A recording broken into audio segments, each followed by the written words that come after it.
Lombardi Sweep, a Packers podcast brought to you by Flurry Sports.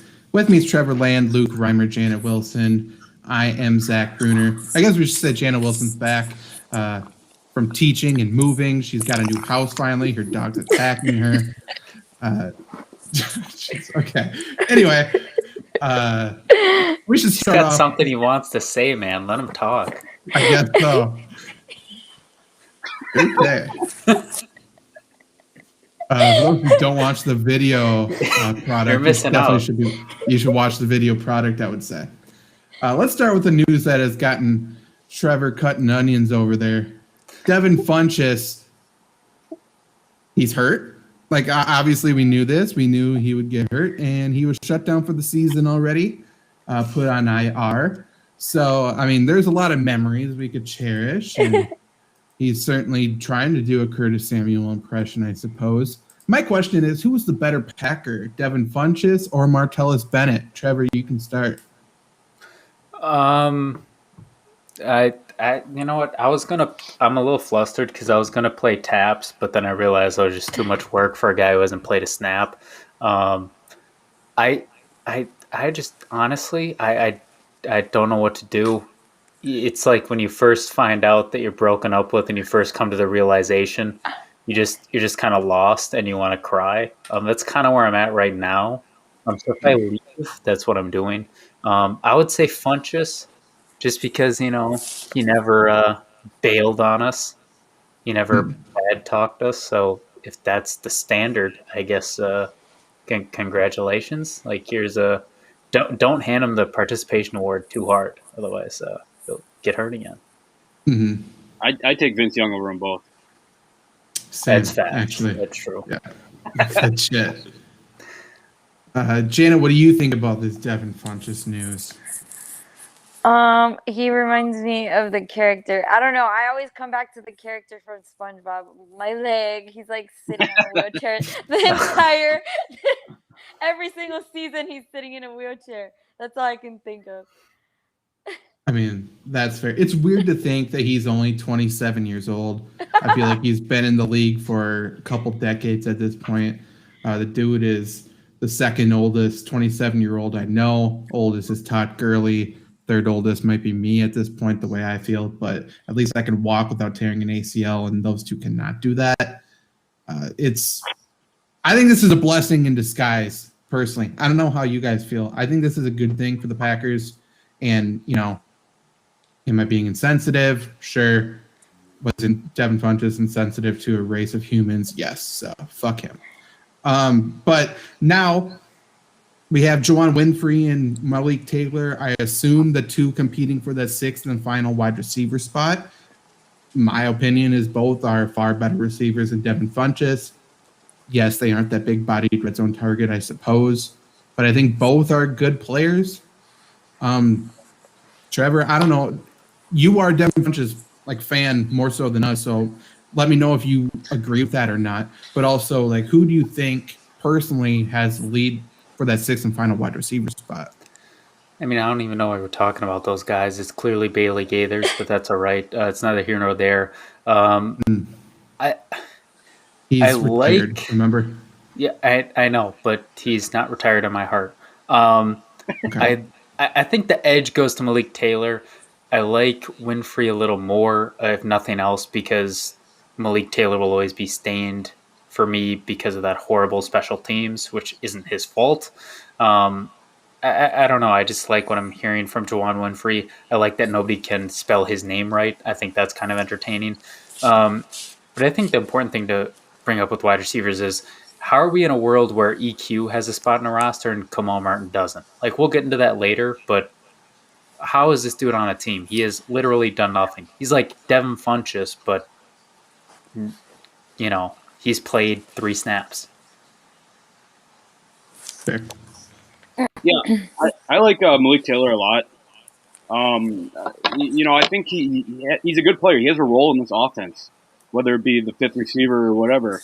I mean, the guy's played with Nathaniel Hackett's offense. He played with Aaron Rodgers. He's caught touchdown passes from Aaron Rodgers. He contributes on special teams, and that's nothing against Juwan Winfrey. But I think when Luke Taylor, just from the experience in the offense alone, that building that rapport with Aaron Rodgers, we know Aaron Rodgers likes to get his guys, likes to build rapport, sit in the grass and play with his guys. But I think Malik Taylor fits that bill more than Juwan Winfrey. Would I be mad if Malik Taylor doesn't make the team and Juwan Winfrey does? No, but I think Malik Taylor is the better option here. Janet, do you agree?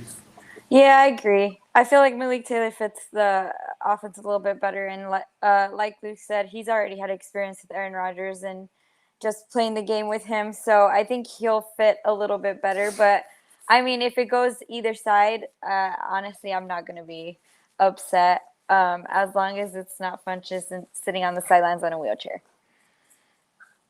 Yeah, I mean, I think we are all of the same mindset. I think both players are very good. I think Malik Taylor has the edge just because of experience, and I would assume locker room fit. They know what they have in him, et cetera, et cetera.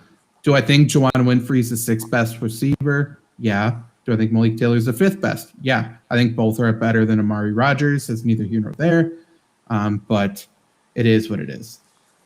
All I can say is I think Devin Funchess may be wishing he came to mini camp now and maybe got his body ready for the preseason instead of jumping in there, getting peppered with targets, barely being able to walk, showing up to practice, then getting carted off. He was practicing the wrong sport. He was over there playing basketball.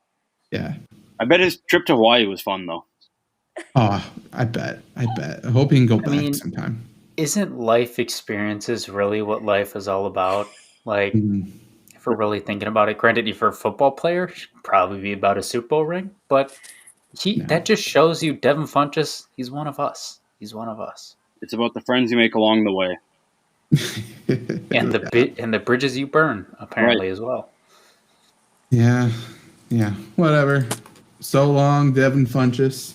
Look, Janet's shedding a tear. You missed it. Yeah. Two people shedding a tear today. I'm a little welled up. I'm not gonna lie. My eyes are fighting to stay open. That's what it is. Okay, well, let's find something more interesting for Janet then, I guess. Let's talk about Will Redmond's also out for the season. Will Redmond, safety in the box, played some slot for us. The biggest concern for me when I saw the news is he is possibly the best special teams player the Packers had. I think he led the Packers in special teams tackles 2 years ago. I think he played like second or third most special teams snaps last year. He's a good special teams player. He's a versatile player. I think he's good. And the special team certainly hasn't shown any sign of improving yet. So I think that's a big loss.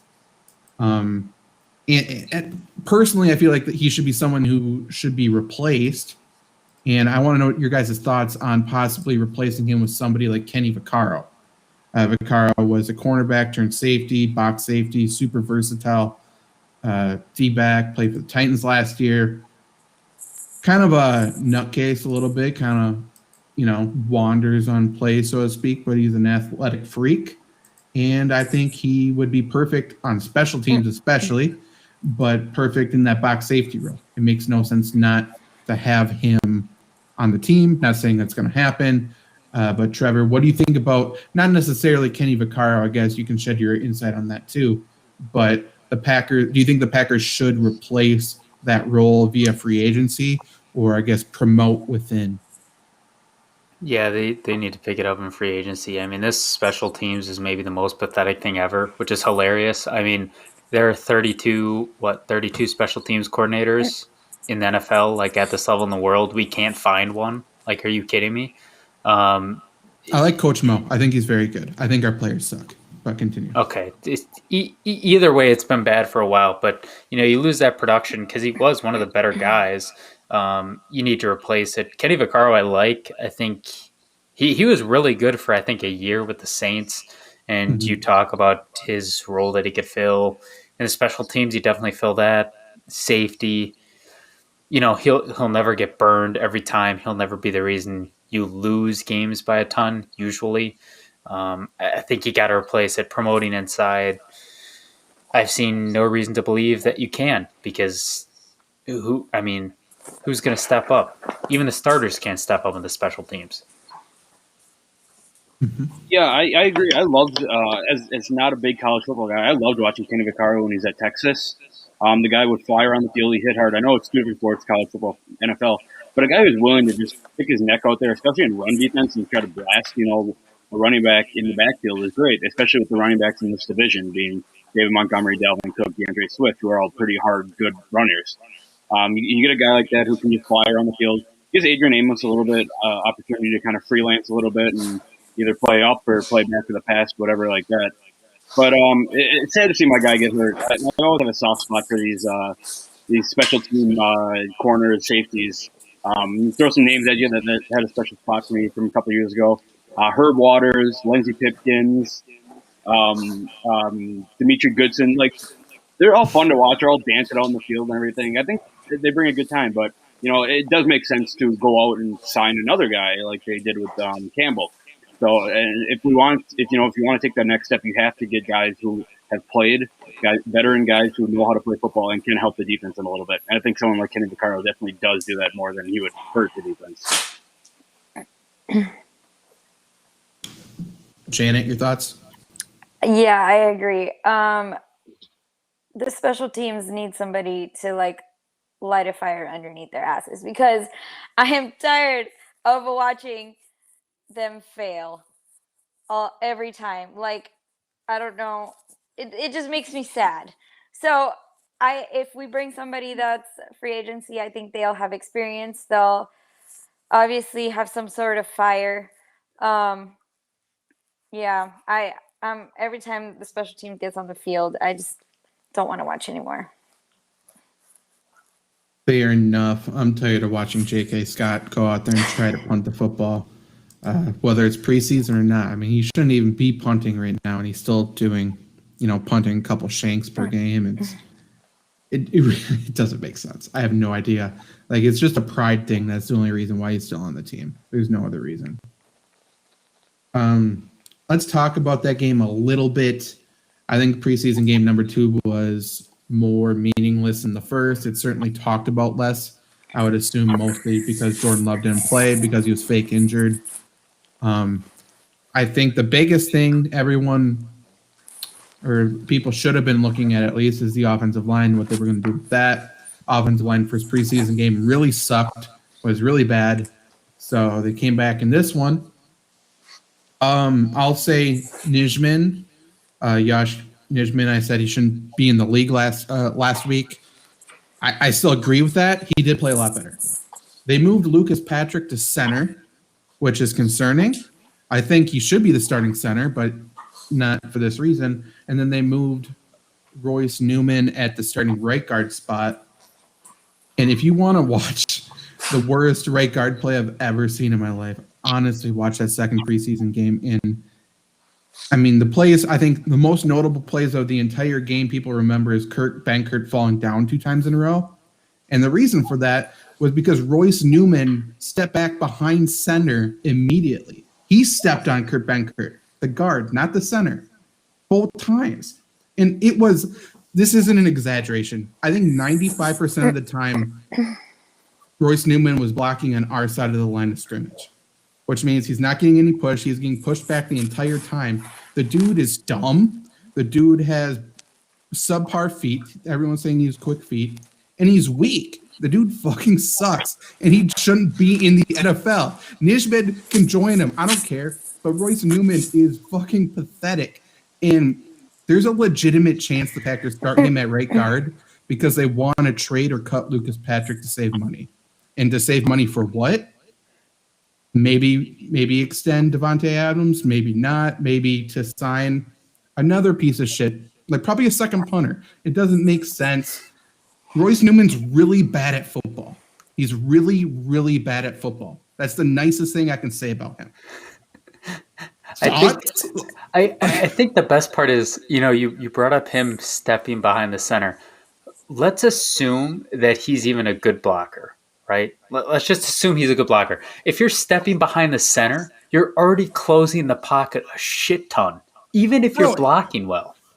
It looked like he was blocking for a point after. Like everyone steps in so the holder doesn't get hit. That's what it looked like. He got pushed back every fucking play. The dude got dogged every play. He is terrible at his one and only job, which is to don't get pushed backwards. Like if he fell down every play, he would have done a better job than what he did.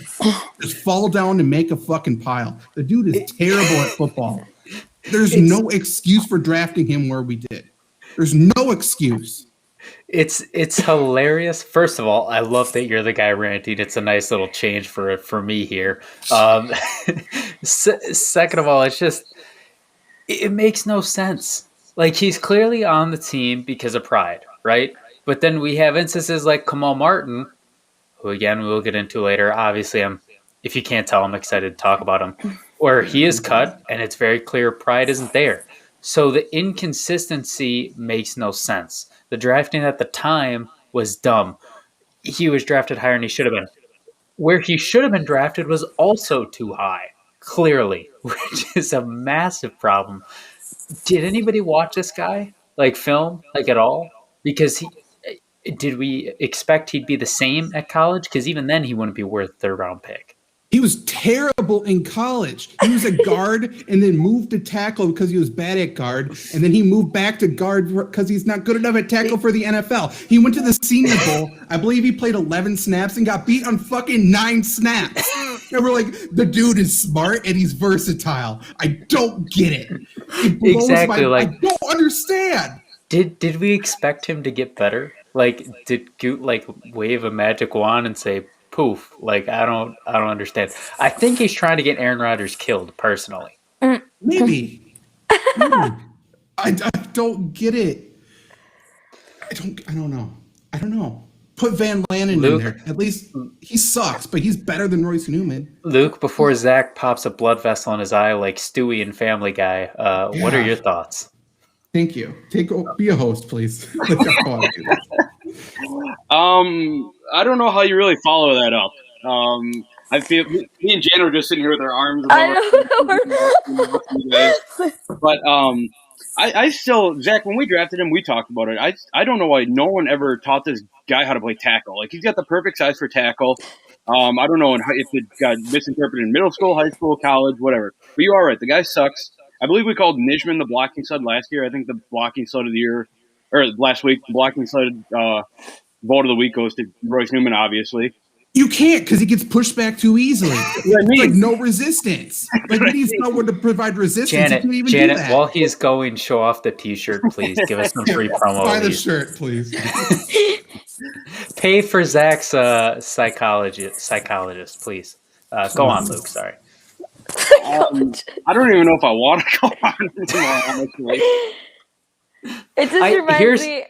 He just reminds me of the whole damn preseason, like the squad reminds me of The Longest Yard. Like we just get a bunch of inmates, like they're dumb but they're big, and like just get in the line. Just no, it's not because inmates were good at what they did. He did it on purpose. Here's my thought, Zach. They told him to play tackle, but he was too fucking stupid, so he lined up at guard, and they said, you know what, whatever, and they just let him play there. That's my prediction. I will say something nice about him. He does have pretty cool hair. Glad he's got something. Yeah, he's got a mullet. Like, yeah. He's not even okay. Next. I don't even know. Oh, real quick. I have a question for you guys. Would you rather let's say you're the quarterback of the Packers, right? Would you rather have Aaron Donald blitz you on a free blitz and hope he has some semblance of mercy, or have Aaron Donald blitz you with Royce Newman as your only blocker, knowing he wants to destroy you? I would say mercy. Difference. I don't see the difference. I would say mercy with nobody. I think he'd feel bad. I think we win either way because Aaron Donald's probably still crying from what Elton Jenkins did to him in the playoffs. That's true. Zach, you're too happy about that. But Janet, what's your decision? Got to pick one. There's no middle. I guess no mercy. Let's go no mercy. He would see me and be like, "Oh, she's little. Maybe I'll go around her." And then just crack the skull. Although Just I think clothesline. I would just Tim Tebow my way and just roll, tuck and roll, and just hope that nobody hits me. I'm legitimately worried if Royce Newman's in the game. I'm legitimately worried he's going to roll up on Aaron Rodgers and tear his knee. Like he's going to hurt Rodgers. So it's like for that reason, again, like I wouldn't want Royce Newman in front of me because he could roll into me. Like at least with Aaron Donald, I can see him, you know? So I'd rather see the person who's going to kill me than have a dumb That's fair. dipshit. Like, then get like shot in the back. That's fair. Like if you're gonna get shot, you want to look at it. Yeah. Okay. Let me watch myself die. We talk about shooting and died like 2 out of the last 3 times, which is mildly concerning. But well, because we're talking about the Packers right now and decisions that are being made, it's pretty dark, topic. Let's talk about something good though. I think Kylan Hill looked like a stud again. I think he's a dude. I think he's really good at football. I'll agree. He is. We just came off of our fantasy football show talking about late round flyers. Kylan Hill's a late round flyer in real life. Yeah, for sure. And honestly, like this is just a random fantasy topic. If either Aaron Jones or AJ Dillon gets hurt and Jones misses games every year, why wouldn't the Packers split snaps with the other starter and him? Like he's good enough to do it. I think he's going to have a role regardless. Kylan Hill is what I think Goot had in his mind for what Love would be like. Like he's a guy that you draft for 2-3 years in the future, but he can like contribute now in emergency situations. Like he's really good. They got him for a steal, and he's producing against whoever. And they played. It looked like the Jets' #1 defense for, it wasn't. I mean, it was the Jets, so it was scrubs, but less scrubby players. So he does what you need of him, and for a 7th round guy, again, I mean, come on. Yeah, I mean, again, I don't think he's the best candidate for kick return, but the fact that he's getting used on kick return tells me that he's a lock for the roster, which is good. That's a good decision to keep him around. And he's got good vision, good feet, and probably is the best receiver out of the backfield for the Packers at this point now. So, good pick, good. 1 out of, what did he have, 8 or 9? Like 1 out of 9, not too bad. Let's talk about Jordan Love, though, because we talked about last week he was fake injured. He wasn't hurt, and he'd come back to practice right away, which he did. And he came back, and everyone's saying, oh, he's, a little bit hurt. He went 1 for 4 in 11 out of 11. First 2 throws were ducks. And, again, every Packers reporter is saying, oh, his shoulder still hurt. But people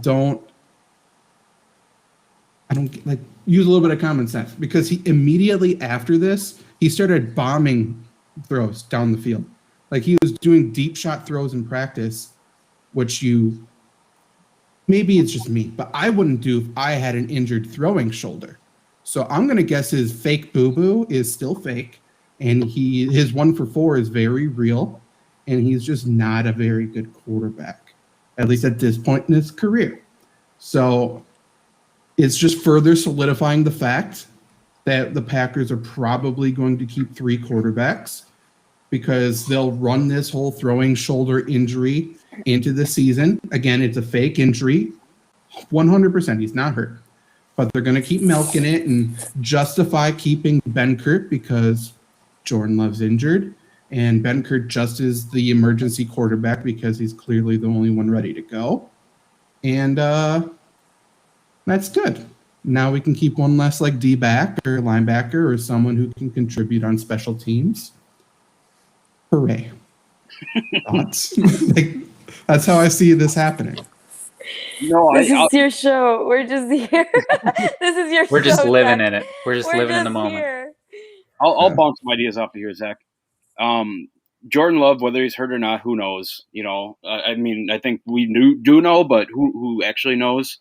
I'm almost wondering if this Devin Funchess injury is going to be more of an incentive to keep 3 quarterbacks because, we don't have to worry about Devin Funchess anymore. Now there's an open roster spot when there really isn't an open roster spot to keep 3 quarterbacks. Mm-hmm. But Jordan Love not playing in that game, I think, really hurt him because people want to see him play. This guy needs to get out on the field if he ever wants to become anything good. So whether it was his decision, trainer's decision, coach's decision, whatever it was a bad decision because the best experience is experience. Jordan Love is obviously he's not a first round talent as far as this year, as far as last year, whatever. If the guy's out there bombing passes in practice, great, but we need to start seeing that during games. And I don't know if that'll ever come to the case, especially not in Green Bay, because it doesn't look like that he's going to give the team is going to give him the chance unless everything works out perfect where he's going to succeed, which is obviously what you want to do as a young quarterback. But look at Peyton Manning, who was the most interceptions by a quarterback in history, and look what he turned out to be, all because of that experience. Jordan Love is not getting the experience that he needs right now, and that's really harmful to a young guy in his career trying to build a career in the NFL. Yeah, like 100%. People keep trying to point back, like to justify the whole learning behind veteran thing because the Patrick Mahomes things worked. People keep talking about that. But Mahomes started a game his rookie year. He played a ton in the preseason. And, oh, by the way, he was a stud in college and was a stud in training camp and was a stud in practice. And his teammates knew he was a stud. And all of Jordan Love's teammates are saying, funny guy. He's a funny dude, good guy to be around. And that's the difference. But if he is not good at quarterback, let's find out. I would much rather find out in the preseason. I understand you were playing a good defensive line in the Jets, and the Packers knew their offensive line was going to get the crap beat out of them. But I don't know. Maybe let's see him make some plays with his legs. That's one of the reasons we drafted him, right? Like maybe let's see him improvise a little bit. That's been a massive tool, a massive skill for Packers quarterbacks for the past 3 decades, the improvisation during plays. Let's see if he's capable of doing that. Instead, we have an esports gamer at quarterback who's lighting it up, and people are like, can we keep him instead of Jordan Love? Like, that's the situation now. And Love is the relationship of when, like, a parent very obviously doesn't care about their kid. Janet surely can relate to this, and, like, always blames it on the teacher. Like, it's not his fault. Like, this happened. I was going that direction. Should have set that up better. You're slamming your parents. So like, as your students, my bad. But like, it's never their fault. And it's like, well, your kid has D's in every class, so I think it is the kid's fault. Like, that's just what it's like. The excuses is just ridiculous.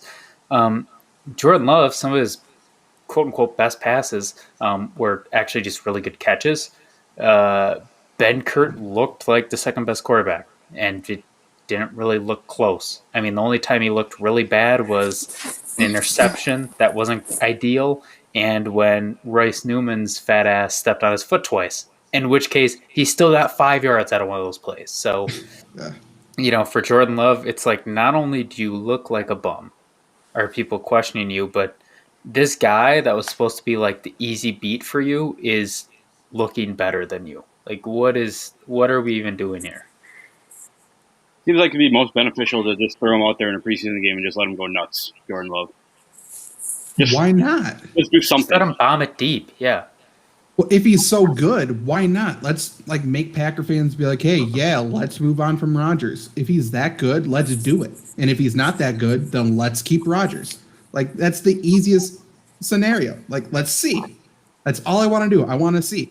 And the Packers are doing the exact opposite, implementing a way where we can't see in order to let's see if Rodgers has another MVP season in him. Well, and that seems like the best way for Goot too, for his stability. Like, because if Love sucks, it's like, oh well, we gave him a chance. Like, at least I was smart enough to move on. But if he sucks now and we invest all this time in him, there's no way to look away from it looking somewhat smart.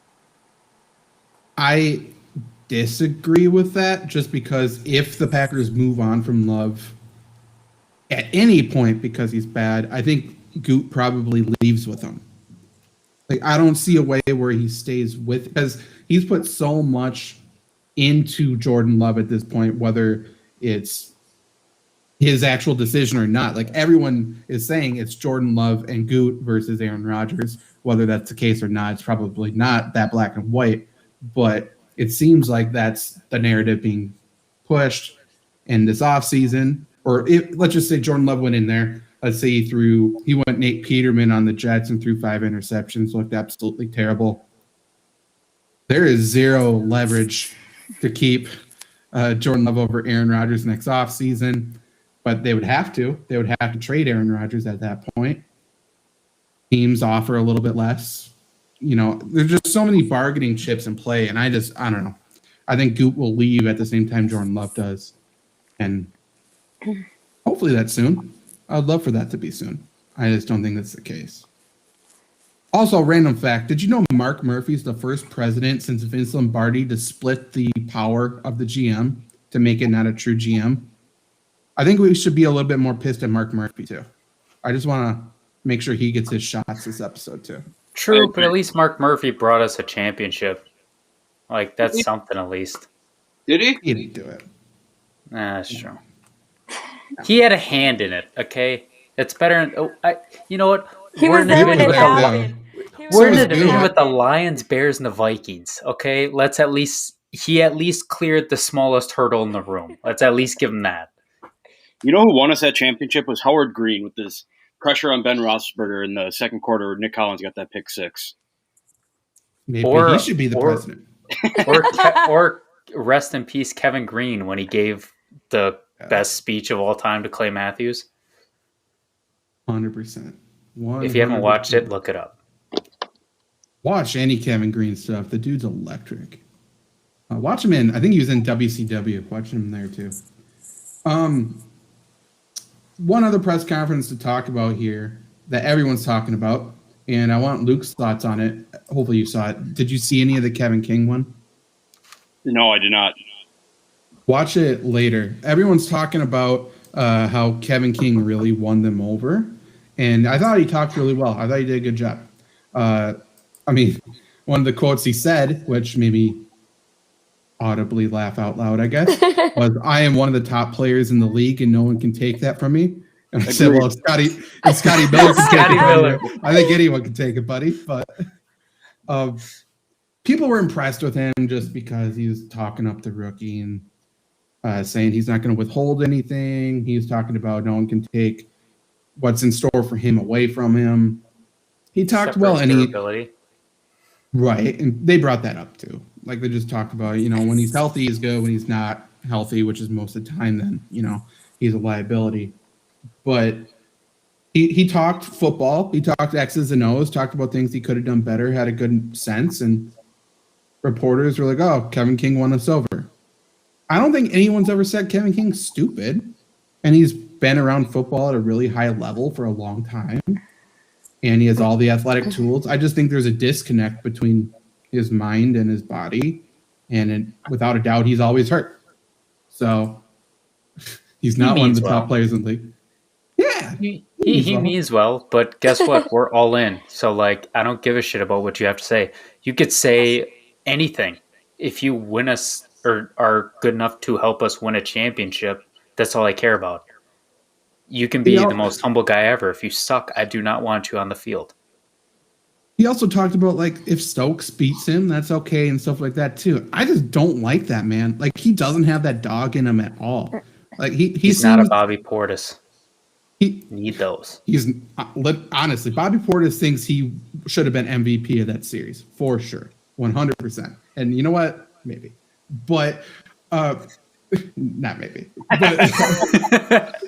But Kevin King, he talked about how he just wants to help the team and help the locker room, which is awesome.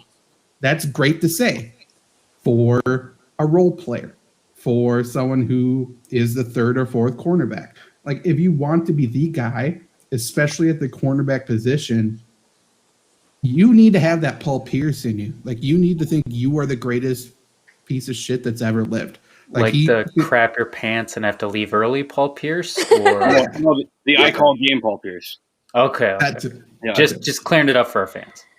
But Kevin King, especially in this defense, he's going to be put on an island, and he needs to think he can beat the guy, and he needs to think it's do or die, and if you get beat, your career is done forever. And I don't think he has that, which... Just initially, as probably the only Kevin King fan in the world outside of his family and his friends, just initially, his mom. is he just saying what he thinks he needs to say? Doesn't want to stir up any drama. To me, it just seems like he wants to go about his way. And this is from someone who hasn't listened to the interview, so that's just my initial thoughts on your summer here, Zach. Is he's just saying what he wants to say, what the team wants him to say, and he's just going to carry on, whether he gets hurt or not, whatever, he's going to play. But I don't know how much I read into that. I'll go read it and give you my thoughts maybe next week or whatever. But I don't know how much I read into it. It just sounds like a normal. This is what I want. This is what the team wants me to say. This is what I'm going to say. Maybe not necessarily how I feel. I think some parts were like that. There was parts where he took like a really long pause to think about his answer. So I think he was super genuine. Yeah. And like, I thought he spoke really well. I thought he, seems like a really good dude. I just don't think he is a superstar, and I want superstars. Plain and simple. Not too much to ask for. No, I just want like a defense full of Jair Alexanders. That's fine. That's going to be tough on the D line though. So I don't know. I've seen Dean Lowry play. I think it'd be okay. You knew the weight of my heart on that one. Good job. I need to win one person over here. I need someone on my side. Heflin's working right there. Yeah. Aaron Rodgers dropped into Pat McAfee's show today, and as always, I thought he was pretty calculated in what he wanted to talk about. I'm not sure if it was the fantasy show or this one now. I think it was the fantasy show we just did. But he talked up Randall Cobb a bunch, speaking about like he impresses, does some really big every single day. One thing I thought was super interesting, and because Rodgers is so calculated in what exactly he says, AJ Hawk asked him, basically, was it weird when you walked in the first day? It was like a new day, new kid at school or whatever. They went down that path. But he talked about as soon as he went in the locker room, the three people who he saw and it was going to be okay. He was so calculated in the three people he said. He said Preston Smith, he said Oren Burks, and he said Lucas Patrick. And all three of those guys are possibly on their way out of the Packers. And he was talking to Gutekunst in the exact quote, like, let's keep these three guys here. And this is me saying I think Lucas Patrick is probably going to be traded before the end of the week, if I had to take a guess now. Because Good is he's a petty queen. Like a George Hallis, right? Much like George Hallis. He's a diva queen. But Trevor, you said you watched the McAfee show interview today. Did you catch that too, or am I reading too much into that, or what? I definitely caught it when he said Burks. Like, because I heard the other two names, I was like, oh, okay. And I was like, wait, nobody talks about Oren Burks. Like, what the hell? Sorry, Oren. If you're watching, sorry, but it's true. The other thing, I don't remember exactly the context it came up, but something about how are you and Goot?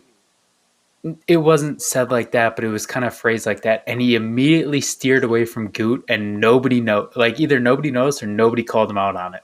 Like, it was very clear that it was immediately like, yeah, no, fuck that guy. I don't want to talk about it. Here's what I will talk about. That's what I found really interesting. Obviously, we know he feels that, but to see him feel that is great. And to see him do that with such a big smile on his face makes me so happy for him. I almost want to tear up because, like, this dude hates this guy almost as much as me, and I'm here for it. I will clarify something. You said that nobody talked about Oren Burks, but I believe Zach referred to Oren Burks as not being good enough to bag his groceries. So That's fair. That's fair. So we have talked about him like twice. He's looked a little bit better this preseason. I'll say that. Yeah. I still don't want him begging my groceries, but he's been a little bit better. He can be the trainee, that they're showing how to do it. He can be that guy. Everyone needs a job, and I think he deserves a job, just not in the NFL. Or in the grocery store. Yeah. Let's still too high stakes. Yeah, exactly. Yeah. I don't need no bruised bananas or something because of Warren Burks. I don't know. I have no other notes. Like, do you guys have anything to talk about? The Packers play the Bills this week. Yes. Real quick, I think we should call Burks the Banana Bruiser from now on. I think that's a great nickname. Sure. That could be we talk about team names. That could be like the Washington Banana Bruisers. That'd be pretty sweet. True. But I don't know what you guys. I'm like fully on board of Kurt Benkert. I don't know if it's his charm is winning me over or whatever. But we talked about it a little bit there, how the fans are kind of like rallying behind him here, and it seems it seems likely that the Packers are going to keep 3 quarterbacks. I think after this preseason game, after the last preseason game, the guy just seems like he's out there having fun. Just playing the game, launching the ball, throwing into double coverage, a little bit like that. I was working at the beginning of the game, and he had one back shoulder fade to, I forget the receiver. He had threw him back to fade along the sideline, and Larry McCarron on the radio goes, "Oh, was that Rodgers to Devontae? Oh no, wait, that's Kurt Benkert." And so the guy's awesome. I think he's looked well in the preseason. What he's doing is what they should do with Jordan Love. Just let Jordan Love play the whole game and go out there and sling the ball. But I think he's too good to put on the practice squad, and I think another team signs him, especially if a quarterback goes down. So I've just been impressed with Kurt Benkert, especially taking up those shoes of Blake Bortles. That's right. I feel like he seems like he wants to be there more though.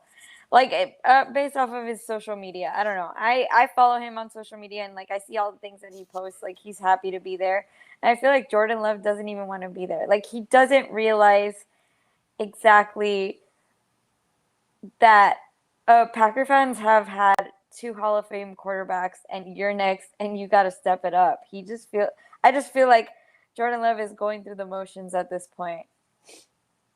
I think Jordan Love is like out of sight, out of mind. I think that's kind of what he's hoping for. Like he wants people to forget he's there at this point. Until he gets to be in there. He's like the guy from Benchwarmers, the dude's brother that never steps out in the sun. Oh, what's his name? The guy who eats sunscreen? He's him. Howie. He's Howie from Benchwarmers. That is Jordan Love. Sorry to cut you off, but I just came up with that and I had to share. Go on. He's Howie, and then Kurt Benkert's Richie. Yes. And Kurt Benkert succeeds, and so does Richie. So go after that Benchwarmers thing, though. Go on, Zach. He's got bunny slippers. I love every time I see that scene where the Girl Scouts are bringing up the cookies and he's got a so funny. Nobody ever brought me for my analysis. It's just for the side tangents. But if I may, like that back shoulder pass from Benkert was damn good. Like that's something like, obviously that's something he aims for, but you have to have a good touch on it. You have to have a good feel for, is it the right time to throw it? And the pass to Sternberger for the touchdown, I couldn't quite tell if he wanted to air it out more and just underthrew it a little bit, but he still got it like over the defense. It looked good. He clearly knows at least sometimes what touch to put on the ball. And again, when Love isn't playing, that's better than Love. And we're seeing more out of him than Love. Like I was on my phone because it was preseason. I was like, I was kind of checking and I saw that throw. I was like, holy shit, I have to go back and see this guy throw that again because that was a dime. And when you know your offensive line is shit, it's even more impressive. Yeah, he's a solid quarterback. He played in a real college football conference in the ACC, which Jordan Love did not. He's a good player, and he's been pretty clear that he's taking advantage of every opportunity he gets because he hasn't gotten that many in practice. There is one practice. It may have been mini camp at that point, but he got 1 or 2 snaps total. And I think it was mini camp because then he chucked it 60 yards to Bailey Gaither. Like he's not checking down. If he gets 1 snap, he's going to chuck it downfield. He's going for a touchdown. He's kind of got that gunslinger, Brett Favre-ish to him, and he makes bad decisions sometimes. We saw with the interception. He threw some bad passes across his body, but he's not afraid to make any throw. Whereas Jordan Love right now, and I'm not saying it's wrong, Jordan Love is afraid to make a mistake, and Benkert's playing fully free, just doing anything he possibly can. He's willing to risk it all, and that's kind of the point of preseason. That's what you're supposed to be doing. Everybody, even people on the show, can check down and get first downs in the preseason. Like we can step in and check down to Highland Hill and get a first down every time. It's preseason football. That's not tough. Jordan Love made it look tough, but it's not tough. And I'd rather see a quarterback chuck it 60 yards down the field. And that's what Benkert's willing to do. Something about it. Benkert is like the guy who yelled out Leroy Jenkins and that went viral like 10 years ago. Like Love is strategically planning, like, oh, we have to do this. Benkert's like, nah, man, I just want to rip it.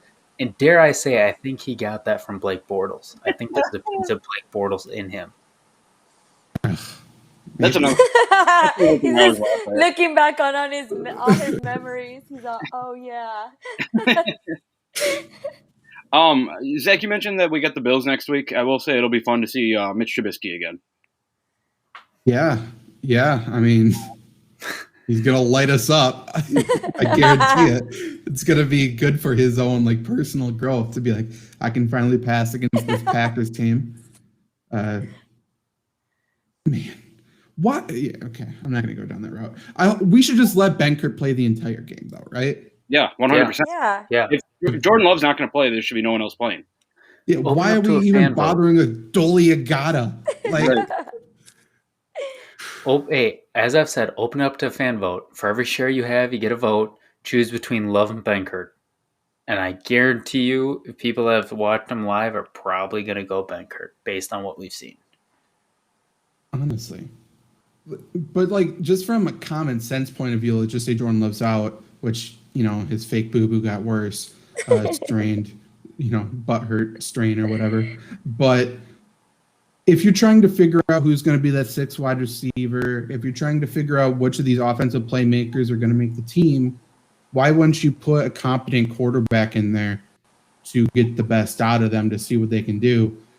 Like the people who are fighting for the roster and all of a sudden they got Dolly Agata or whatever that guy's name is throwing to them, they're fucked. Like they have no chance. It makes no sense. That's why I was adamant about bringing Blake Bortles back. Like if he's not going to make the team regardless, put someone who can at least get the ball to the receiver in there.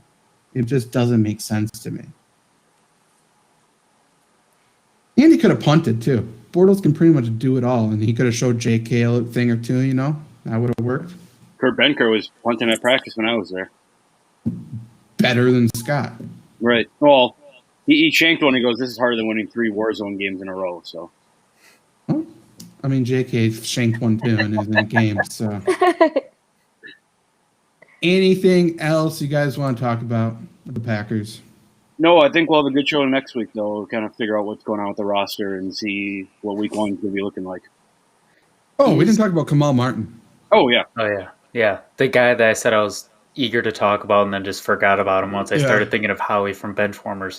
The guy brought us 4 times in the show. Can I start, I guess? Yeah. I kind of brought it up earlier. It makes no sense that this dude's not on a team and EQ is. It's kind of ironic because I think it was like 2 shows ago when LaFleur had that quote about he's got to earn it. And I said, is he going to get cut? And we're like, wait a second, that's a stupid opinion. And I was like, yeah, you're right. And lo and behold, he got cut. Like, I get Burks is Rodgers' guy, but clearly Goot doesn't care about that. So clearly that doesn't matter. Mm-hmm. And so at least for me, if I'm comparing Martin and Burks, I have a guy in Martin who's younger, hurt less, better. You just used a 5th-round pick on him, and I don't see why you have Burks. Like he was good against the Bears his first year of his career, and we're already thin an inside linebacker. So out of all the cuts you could make, why him? I feel like something's going on because even for Goot, this makes literally no sense. Well, first off, he's not an inside linebacker. We transitioned him to outside for no reason. Fair. That's fair.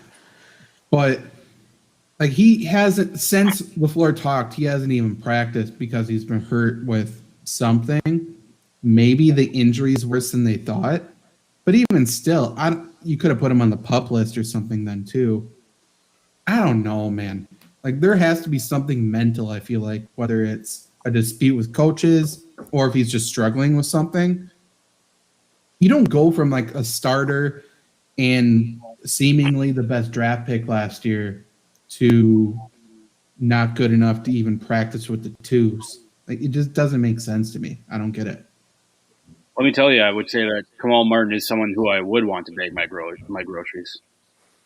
Yeah, he wouldn't. Kamal Martin wouldn't bruise a single banana. Right. He would cherish them. He'd put them in their own bag. He'd separate the not bread at the out. bottom. Not at the bottom. some chick put my bananas at the bottom and then just like threw everything on top of Well, it. that chick isn't Kamal Martin, so I apologize. You had to go through that. Are you sure it Probably a wasn't cousin of Oren Burks. Yeah, it might have been Oren Burks. These bastards talking shit about Oren. I'll show them. I will say too about Kamal Martin, it does suck that he's not on the team anymore because that's just another middle linebacker that we don't have. It's another linebacker we haven't had since AJ Hawk. I think at this point to get an inside backer, you might as well just load up at inside linebacker, and keep running them through. And if someone does play well, there's no use in cutting him. Like you said, Zach, maybe he has a yips or something, but that doesn't seem like a reason to cut him. Why don't we develop him a little bit? Let him go wild in the preseason like Jordan Love. Just let him do something to get on the field and play football rather than spend a 5th-round pick on him last year and then get rid of him, a year and a quarter before he in his NFL career. Well, you can't tell me he's like not good enough to play special teams. Yeah. He's a long guy who can shed blocks. Like he's better than whoever that Boston College linebacker is who's still on the team. Isaiah McDuffie, who's like my size. He just talked to the media yesterday, I think. So Like, he's this guy's basically 4'11", Trevor. basically. Janet, nobody asked you. Okay, you can just like not show up again. That's fine. You said you and I were practically the same height. You said. First of all, private conversations remain private. All right. Second of all, you just wait till you're not here. Okay. Remember what we did to Zach? It's gonna happen to you. I'm just saying. Sure. You're gonna vote me off? I'm hardly here, and I don't even have a voice at this point. Hey, dog has a compelling case. That's all I'm gonna say. Pumba makes the show more than I do. He's at home. But yeah, I don't know. It's going to be interesting to see how fast Kamal Martin gets claimed, I guess. I think that'll tell us about his injury at the very least. If he gets claimed and he's starting for someone on the 3rd preseason game, that'll tell us a whole lot. And I wish him the best. This seems like a Case Hayward, Micah Hyde scenario where they get picked up and they make a Pro Bowl. Yeah, I agree. Because, like, you can go back, whatever, a month and a half ago or whatever. I said he was one of the clear starting inside linebackers. We were figuring out who the next guy was. And all of a sudden, like, oh, he's running with the 2s. Oh, needs to earn a spot on the team. Also, he's got a cool name. Like, he doesn't have some boring name that you're like, you're not a linebacker, Ty Summers. Name. Yeah. The hell is that? Let's get whiter, please. Jesus Christ. Yeah. That sounds like a fullback name, honestly. Like, that's not a linebacker. Kamal Martin, that's a linebacker. Yeah, that's a linebacker. Good one, Trevor. Don't degrade me. Let's get out of here. I don't know. There's nothing much to talk about. 3rd preseason game. Honestly, I don't think there's even that many position battles at this point either. Nope. Offensive line is the one thing to watch. That's about it. Seems like it seems like the roster is kind of shaping up to be what it's going to be week 1 already. I do have one position battle. It's kind of more of a hypothetical question, but we're going to frame it like that. We have seen very little out of Joe Barry. Does he last in his said position for over or under 1.5 years? Over. They'll give him 2. They don't get fired. Yeah, I think it's tough to fire a coach after 1 year. I'll put it at 2.5. I'll say under 2.5. Yeah, same. Look at how long we kept Mike McCarthy, so I think we're going to keep him a while. Mike McCarthy did smash watermelons, though, so that makes sense now. I don't think he smashed him for us, though, which begs the question. What's going on? He always had that fire inside him, They were always looking at him like, this guy could smash a lot of watermelons.